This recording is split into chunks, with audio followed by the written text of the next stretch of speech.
welcome back to my channel.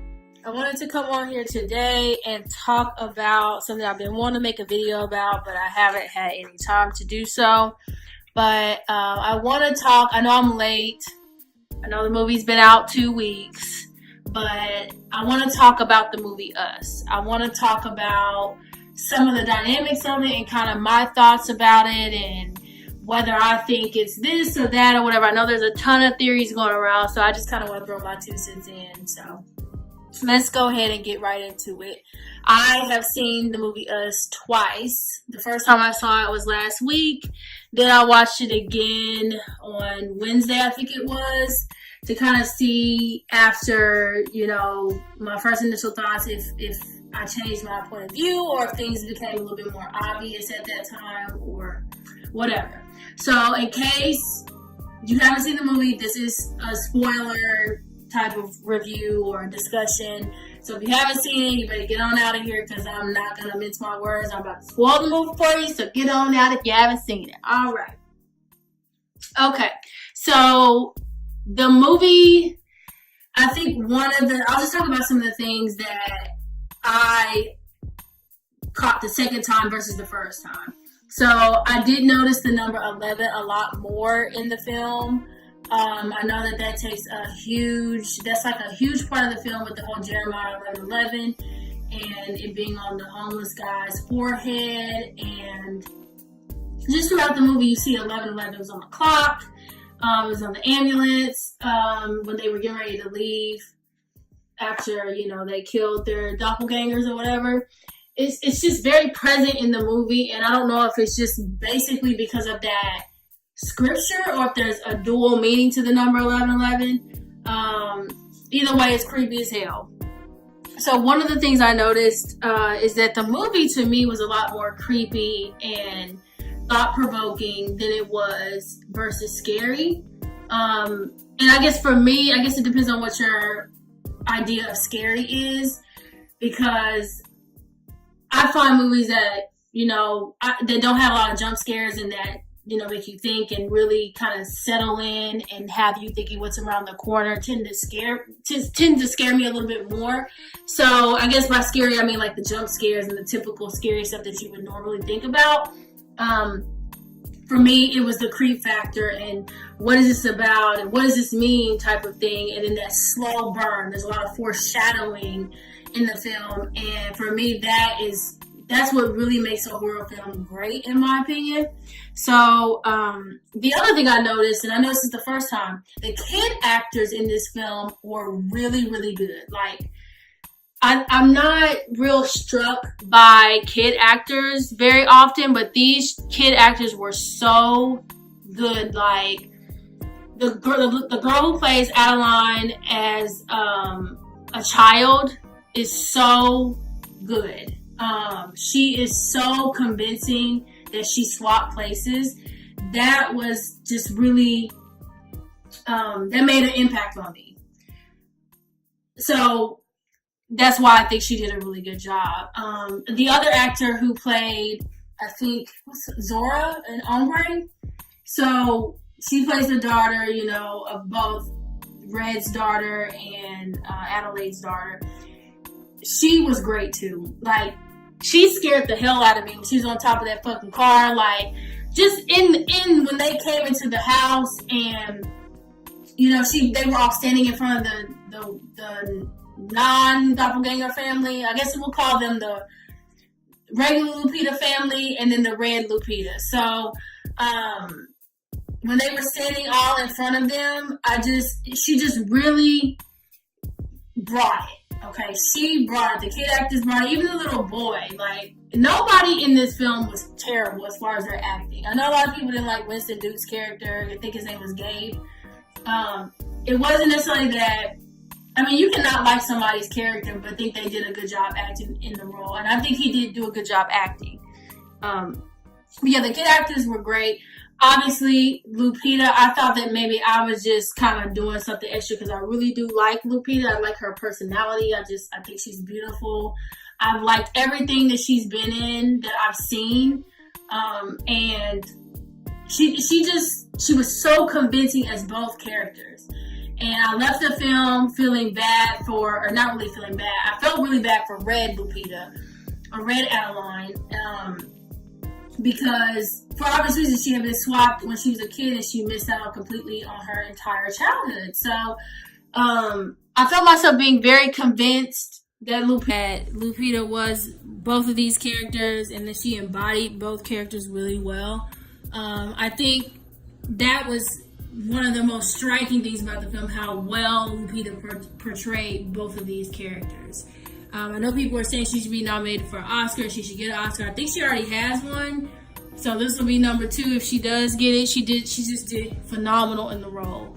I cannot, say enough good things about her in the role. I didn't see any weak parts of her acting in the movie. So the other thing I noticed about the movie the second time is that they immediately get into the creepy shit. Like the opening scene where we're looking at, they do the beginning, they talk about the tunnels that lead to nowhere, and there's all these hidden tunnels, you never know where they lead to. I've always wondered that in just regular life. Like, I've seen tunnels and bridges and stuff, and I always wonder, why did they do this? So it's something I think that was relatable to anyone. Right there, they kind of start laying the groundwork for the creepiness. Then we switch to where we see the Hands Across America commercial with Adeline in front of the TV. So I remember Hands Across America. I wasn't born in 1986, so I don't remember it firsthand, but I do remember, like, I guess when I was a kid in the early 90s, I remember them talking about it, or it being something that was discussed in class or something. I vaguely remember this Hands Across America thing. I don't remember the commercials, but I do remember, like I said, some of this being discussed, or maybe an old commercial or something. I'm not sure, but I remember thinking at the time, and that's to fight the hunger thing is all, dandy. That's great, and it's a great philosophy. It's a great thought, but I mean, is it really going to work? But it's interesting to see how that, and how making it, when you watch things as a kid, how that makes a huge impact on you versus when, once you become an adult. And I think they did an interesting and a really good way of, intertwining that into Red, into her adulthood and her state of mind, and how she concocted the plan and everything. I thought that was really well done. So just, and then the shot of the rabbits against the wall, and then, just the impact of the first few minutes of the movie, I think were really well. The other thing that I want to say that was really great about this film was the score. The soundtrack, the music, everything was great. Like, the music really puts you in the mindset of a horror film, and it just makes that creepy part just kind of, it sped up the creepiness in the movie. Like, you get the full-fledged creepiness with that music, and then the visuals combined with that. So I think that was great. The other thing that I noticed in the second time was the daughter is a track star. I guess I missed that part in the first one, because I know that they said something about her running, and I guess I just missed that the first time, because the dad said something about running through the sand, and that'll make you faster type of deal and all of that.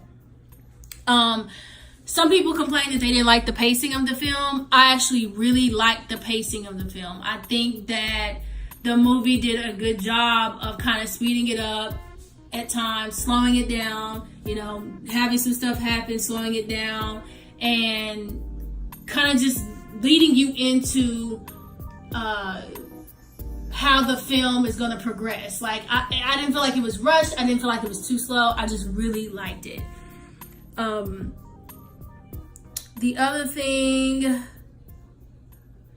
and this is the first time that I watched the film, I just want to say I had no idea that they were swapped. I just did not pick up on it. And usually I'm really good at catching on to things in movies that are obvious. I'm really good at catching what's going to happen next in the film while I'm watching it. This particular time was one of my off days. I had a long week with my son.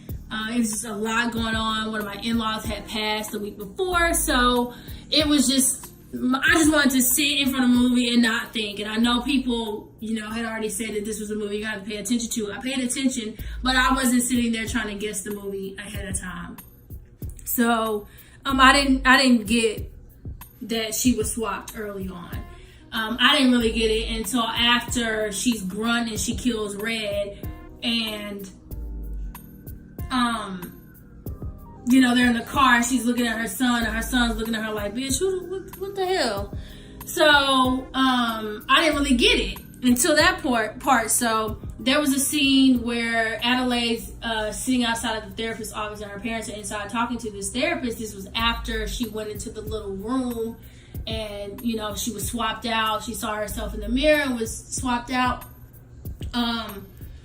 That scene where she says, the mom says, I just want my daughter back.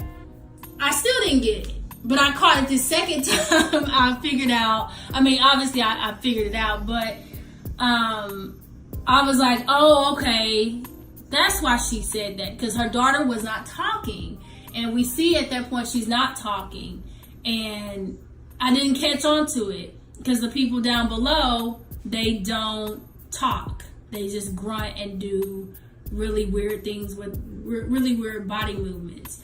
So I did catch that.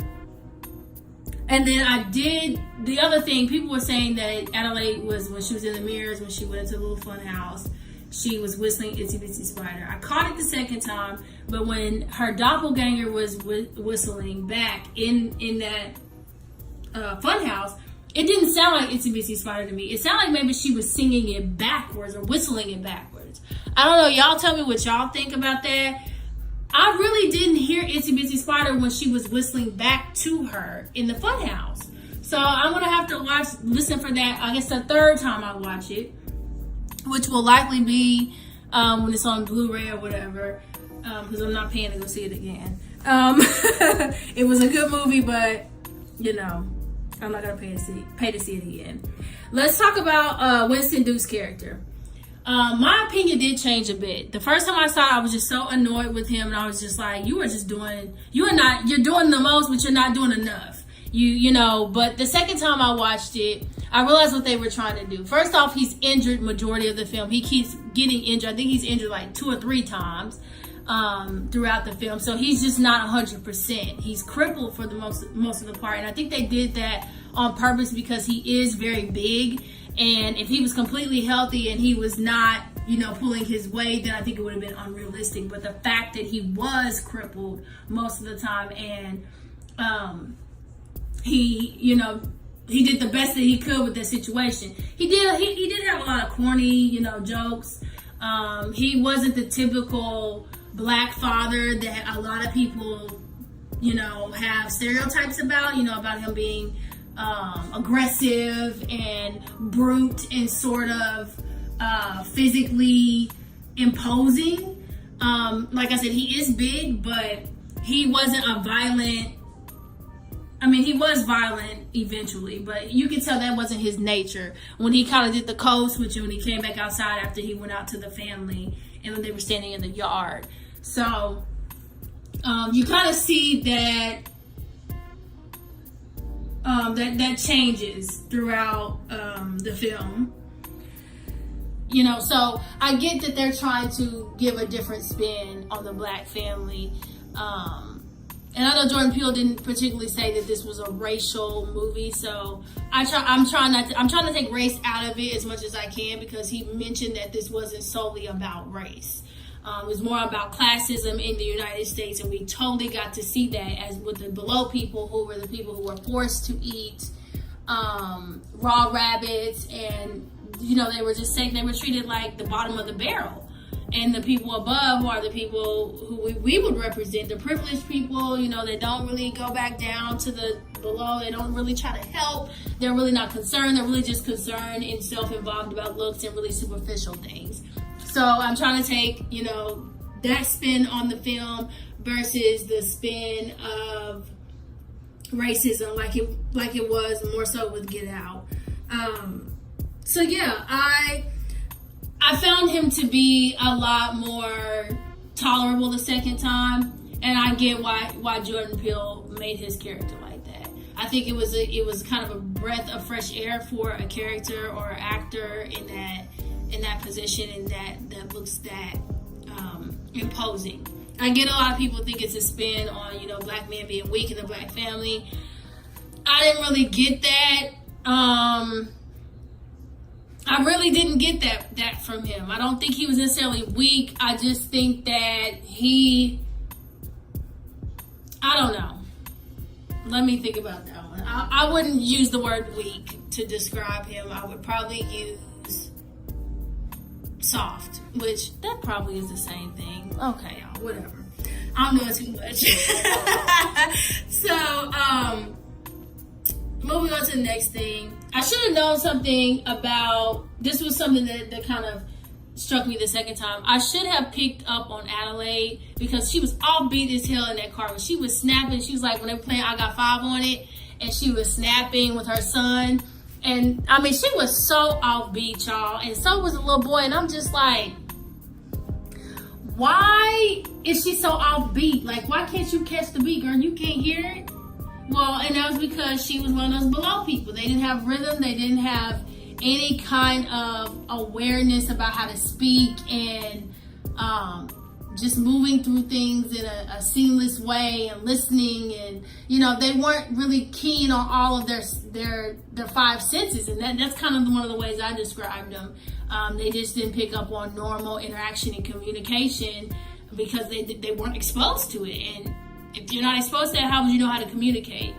So, and music is one of the ways you communicate, you know, through rhythm and song and dance. And we saw that when below Adelaide was dancing, you know, and above Adelaide was dancing, and she peaked at 14 because she really didn't have natural rhythm like that. Below Adelaide, who had been swapped, that's how she was able to captivate the people below and have them follow her for the uprising to come up above and, you know, kill all the doppelgangers. So I think that whole savior complex, or not necessarily savior complex, but that savior spin they took on it with Red, and below Adelaide being sort of the one who was different. I think, to me, that kind of symbolizes when you have somebody in the poverty or in the hood or in, you know, trailer park, whatever variation of the hood you want to say. I say the hood because that's what I grew up in areas like that. And I thought Red Adelaide signified somebody who was able to get out of the hood. And, you know, she actually took everybody with her. And, you know, with the most recent thing I can think of, is, you know, I know everybody's probably heard about the passing of Nipsey Hussle, the rapper, the LA rapper. And it kind of made me think of that a little bit, even though I saw the film before he passed. But as I'm talking about this out loud, you know, Red did take everybody out of the hood. She brought everybody up. You know, she got y'all out. I mean, y'all did some violent shit. Y'all know y'all did it some really fucked up type of way. But she brought y'all out of the hood with her. And she mentions to regular Adelaide that, you know, you could have took me with you. I don't really understand why she thought she could have taken her with her, because two people, for the way that the film was set up, the both of them couldn't have existed in the same world. Like, the whole point is that the girl who took your spot was a clone, and that was not her original life. So, I mean, I understand that she felt like maybe she could have took her with her, but I don't see how they could have existed in the same world. The other thing I liked about the film, I Got Five on it. I love that song. I've loved that song since I was a kid.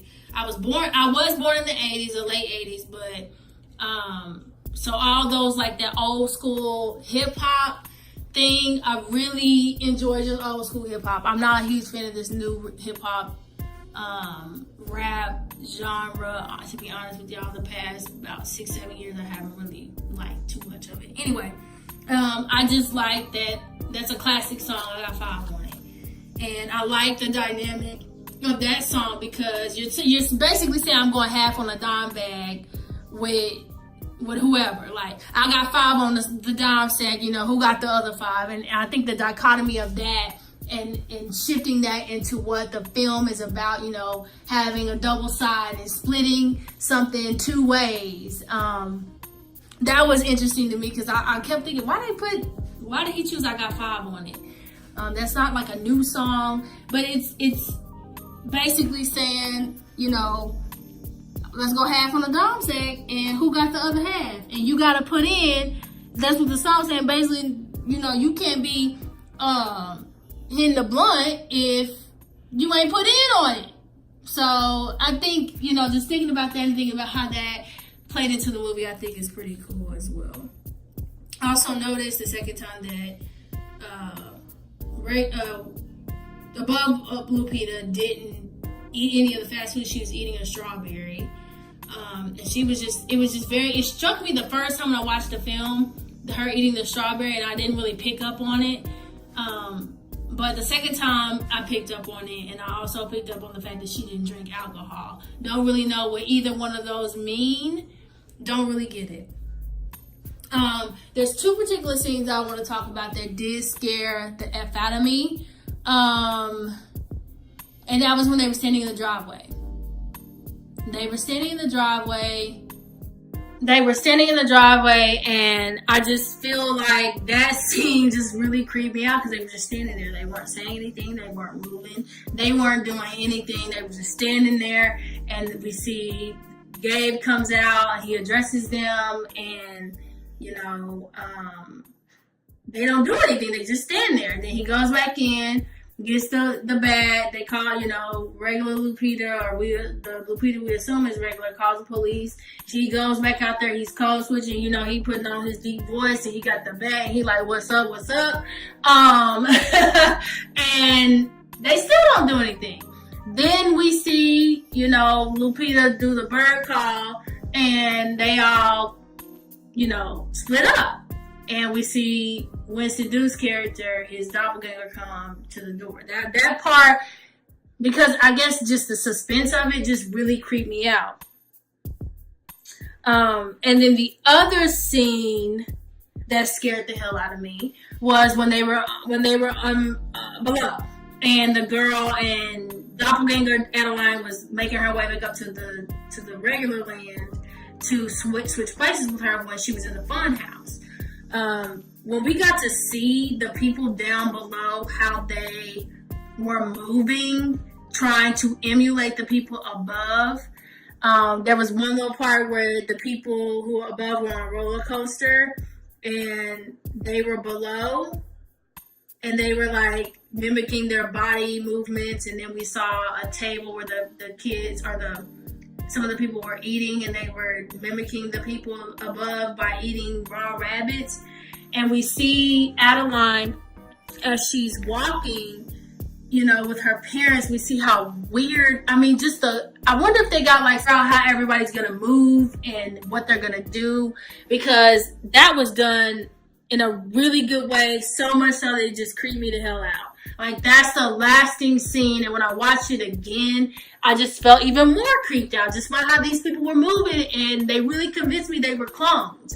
Like, the weird, creepy smiles and just the really odd movements. And then another scene that kind of stuck out to me as far as the movements was when the white family, the dad, his doppelganger, after they killed the white family, and he walked out, and he was walking towards Winston Duke's character, Gabe, the dad, and he leads them out there to the boat. When he was coming down those steps out of the house, after they yanked Lupita back in there, the way he was moving there and the weird noises, like, it's just, that was so creepy to me. Like, and the other scene with Elizabeth Moss, you know, the lady who was in Handmaid's Tale, when she's seeing down below that her husband or the doppelganger is being killed, her faking like she's screaming and then starting to laugh. It's just, that whole scene with the white family and the twins, that shit creeped me out too. How they were moving in their faces, the cartwheels. There was a lot of moments in this film that just really creeped me the hell out, y'all. So, if you can't tell already, I like the film. I really did like it. I know some people, there's a lot of different stuff in the movie that kind of didn't make sense, as far as like how the people below survived. Why didn't, Adelaide come up? Some of that stuff not necessarily didn't make sense. It wasn't explained, and I'm okay with that. I'm not one of those people who needs everything to be explained. A lot of people didn't like the end scene where, regular Lupita's remembering how she swapped out the other Lupita. I like that. I needed to see that because I needed confirmation that that's what really happened. And like I said before, I wasn't paying much attention to the. I wasn't trying to figure out the movie early on, so that may be why I needed it. I'm one of those type of people. I don't mind stuff like that. So, that's kind of my thoughts on it. You guys, leave me a comment, give me a like. Let me know what you guys think about the film. If you haven't seen it, you need to go see it. I think it's thought-provoking. I thought about this movie probably the whole entire week that I've, since I've seen it. So it's definitely a movie that made a lot of good impact on, I think, just moviegoers and people who like to think outside the movie and don't just necessarily want to have mindless entertainment. I really did enjoy the film. And it's definitely a movie I'll get on Blu-ray. I'll watch it several times after. I think I've seen Get Out at least 10 times. I've seen Get Out. I saw it 3 times in the movie theater when it came out, and then I watched Get Out the night that it came out, and I didn't realize it was going to be such an impactful film until I, watched it. Then, I've seen that one twice. So just let me know what you guys think. I know this is a pretty long video. I didn't anticipate this being long. There was still a ton of stuff I didn't get to cover. So I may make another video about some of the theories I've heard and what I think about those. But leave me a comment, give me a like, and subscribe to my channel. I'll talk to you guys later. Bye.